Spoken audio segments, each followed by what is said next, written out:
Boom, boom, boom. Welcome back to another episode of Career Corner, where we are trying to ignite the minds of the youth so they can see which better careers to choose. We are in 2020 right now. We are going through COVID and beyond.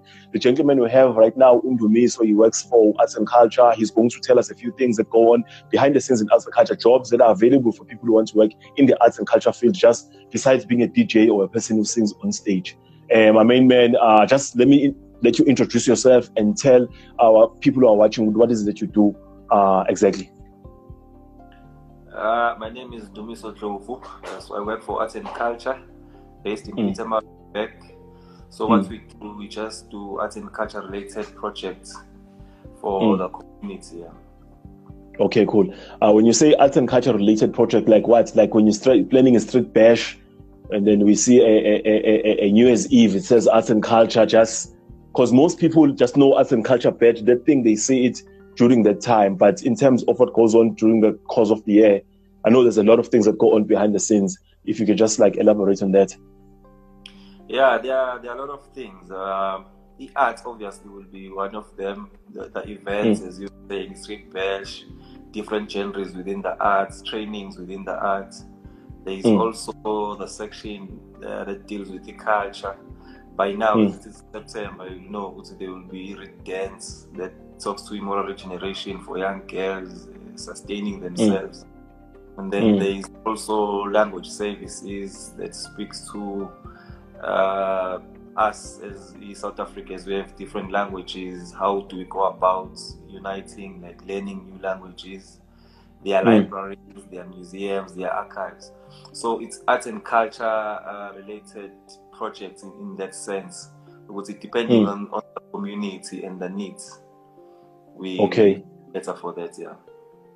Okay, I'm sorry, I've jumped a few steps. I just want to get something from you, Anjal. Just because Undumi, so you seem like a 20-year-old something, a young, fresh guy. How did you even end up working for the Department of Arts and Culture? What did you do? Did you study anything? Just explain us education journey, if you have it, and so that the people who are probably qualified like you, who are not qualified like you, then say, oh, with this qualification, I can actually work for arts and culture and stuff like that. Because that's another thing that we want kids to know and we want people to see with this kind of content. For me, I developed an interest as early as high school. Basically, I played an instrument, which was the piano at the time. And then maybe I was fortunate to have a mentor, someone who was teaching us to play and elaborating on the careers that are within the arts, the mainstream and behind the scenes. So I matriculated, I decided to take it serious. Then I started engineering. After sound engineering, I did bachelor in practical music, majoring in sound and in piano as well. So I got recruited by a department as part of the internship. And then my career grew from there because I was curious about what is the department doing as an artist, and I ended up in Okay, no, this is good, Brazo, because as we're doing this video right now, we just saw what happened in Durban, is where artists are blocking the streets, saying the president must open the country. And then I'm bringing that up to say that in the arts field, it's not only the people who are in the front, who are like musicians, DJs, and everything that people are complaining about that they're not working. There's people who actually work behind the scenes. And if you want to pursue a career in the arts, maybe you may not even be good in playing a keyboard or any music instrument, but you want to be involved in the arts field. There's other avenues that you need to look at as a young person. Don't just say, just because I'm not a musician, I'm not this, I can never be involved in the arts. Because I'm sure there's a lot of people who work for the Department of Arts and Culture, not just in PMP, where you're from, in respect, but in South Africa as a whole, who are doing so many different things behind the scenes that and a living. Some of them were working even during COVID. So we trying to show kids the possibilities that are out there. Okay, so when as Undumi, can you just please elaborate on a day-to-day, the things that you do like on a regular basis within the department? The department, it's basically government. So yes, what we do is basically cater for a community on different levels. As I was saying, ours is mostly project management based. So you'll find we have structures like the Njoba you were referring to, artists that were on strike. So those people that were on strike, they are leaders for certain organizations. So within those organizations, they are artists as well. So we will have structures that we talk to, like there is a COVID. Let's say we want to do a project, but we are limited to the fact that there is a pandemic out there. So now we will meet with those structures and discuss how do we go along like doing projects, and we will also have trainings on different art forms. Maybe I need someone who wants to develop their craft. We will call experts, and then there will be trainings. We'll also look at calendar events. There are things like your gender-based violence. Try to incorporate that with e-arts, your Women's Month, all the celebration, youth days. And we'll have the arts, culture, heritage festivals, basically trying to expose to events that are big and wide. Yeah. Okay, cool. So over and above that, you will find that within the community, arts and culture is something that usually develops within. We will partner with our communities that have events that are already happening. Sometimes when someone is hosting an event, they'll have that logo, arts and culture, because it's either arts and culture is sponsoring or arts and culture is a partner. Is a partner on the thing. Oh, that is good to know. That is good to know, Jemina. I feel like whoever's watching this, they're gonna learn a lot, because we're really trying to show people the importance of because I won't lie, I've never had anybody saying I want to go work for the Department of Arts and Culture all my years, but now I'm like, there's people who work within these structures, within these departments, and they are doing great work. That's why they're still there. Like, you are one of them. So I really want the kids to start looking and thinking, so how can I incorporate? Because we need to evolve as people right now. We can't just look at this as black and white and as we used to anymore. We need to evolve. We need to try and find ways of incorporating something that you love. If you are within the arts and you love the arts and whatnot, okay, cool. But you are Puma Varsity only to find that there's no work. Right now, most artists are not gigging. But you are one of the people who says, okay, cool. As much as I love playing piano, because I know for a fact that you're a musician, you still play gigs here and there, but you didn't limit yourself to that only. You were like, okay, let me go above and beyond after my studies. Let me try and work for the actual department, of which is right now, it really serves you, because you are working during these trying times that we're facing. You are one of the few people who are artists that you can say you are working, because you are an artist. And I want people to know this guy is actually a very great piano player, one of the best in the country. He's actually a jazz musician. He's not just a guy who looks like a young man. He's actually a very great jazz musician. But he's doing also something within the arts field behind the scenes, of which is very important, which I want kids to know about. So when I know you studied at UKZN, I don't want to go into institutions, because the art is sometimes it's explainable and it's unexplainable. Sometimes it's very tricky when it comes to art. But a person who says wants to, some of the things that a person with this kind of a qualification, this kind of a qualification, this kind of a qualification can work within a department that you can just name a few. If there are any others, it's not only for people who've qualified in music, but these kinds of qualifications. If you have this thing, maybe you can apply for something, you can look for something. They are hiring who have these kinds of degrees or diplomas or whatever.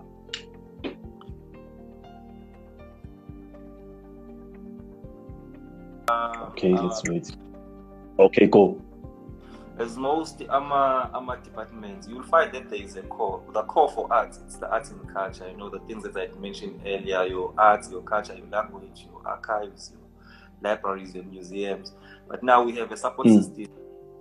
Let's say people who take care of the technology. That will be IT, communications.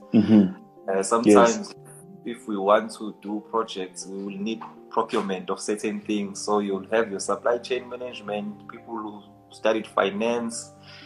And then also, like if we're having partnerships, you'll find that there are agreements. So we also have legal services for that. There is human boss who hire people within the department. But so even if you have grade 12, for instance, you can be part of administration. But the best way to know opportunities that are there is to go to DPSA, which is the Department of Public Service Administration, and look for Isekula. They are posted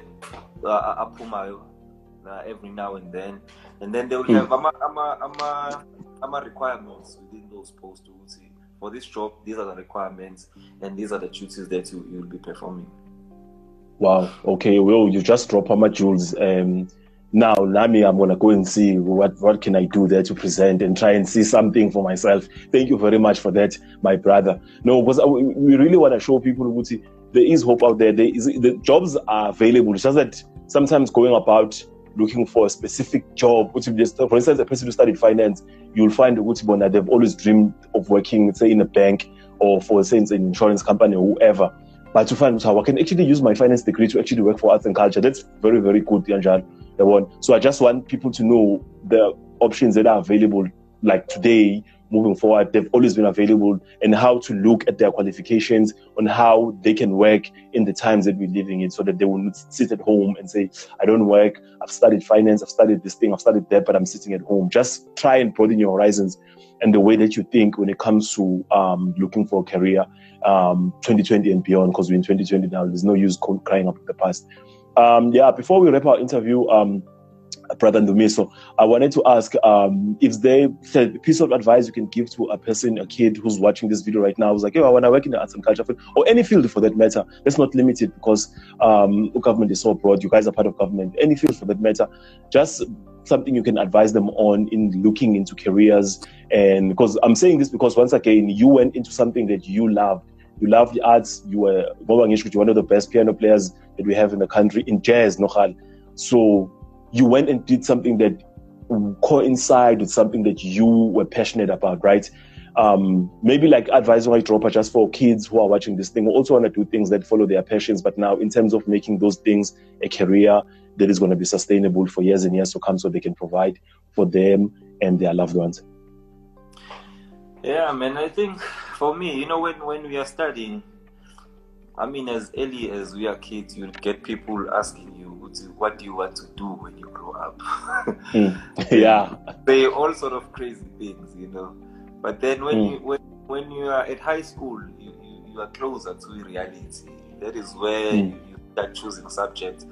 I remember I chose biology at grade 10, just because my mom was inspired by doctors as a nurse, and she had the dream of me being a young doctor. But then I was already doing music, and she knew this about me, and then I decided to make it a career. So I think to be safe, because sometimes you don't know what is going to pay off. I would say to the person, have mentors as early as possible.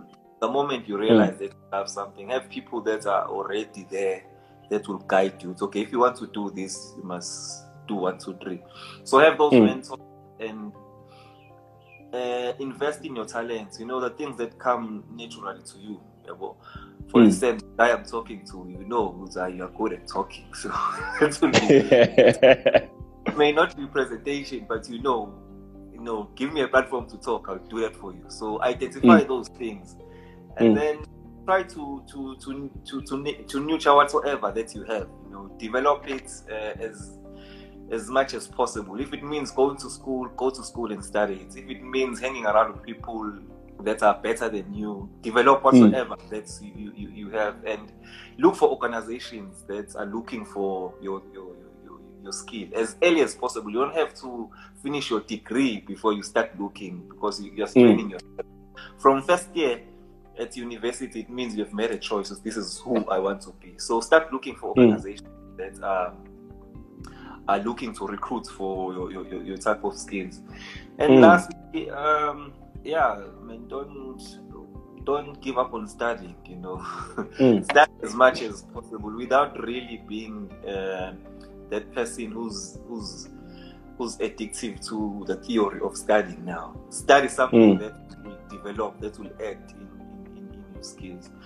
And another element which is always left out, as I'm growing, everything you do, try to have a mentality of business in it. Look at yourself as a business. So whatever that you like, think of it as in okay, how can I make something out of this without really looking for employment? If it's music, if it's music, I want to treat it as a business. How do I register as a business? Who is my client? I'm talking about people who get married, up and down. Yeah. Even before I was recruited by the department, already I was able to sustain somehow, because I've never treated music as just fun. It's something that I've looked at business, and it's not only the commercial stream that is able to generate income. You will find that there are people, like there is a guy I know who does sound. His sound system is always 2,000, big sound system, but he's booked every week. So if you add up that money for him, it makes salary. It's a pity now things are the way they are in but whatever you do, look at it as a business. Study as much as possible. Identify your talents. I think that's the advice I would give to also ever is looking to develop in their career out there. Number one, spoken like a true artist who is also a businessman. Salute. This is good. This is good information. Now, but let's just end our interview here. Thank you so much for your contribution. Thank you so much for your time, Siazi. This is your data. It's yours. Basically your time you're giving us. So we'd like to say thank you while you have you here, and we really appreciate you and all the best going forward. And before Hamburger Baba, we have a slogan we say here for all the people who are watching, so our fans. It goes Ratata Career Corner Ratata. Can you do it for us, sir? Ratata Career Corner Ratata. Cuts. Sharp, bro. Thank you so much.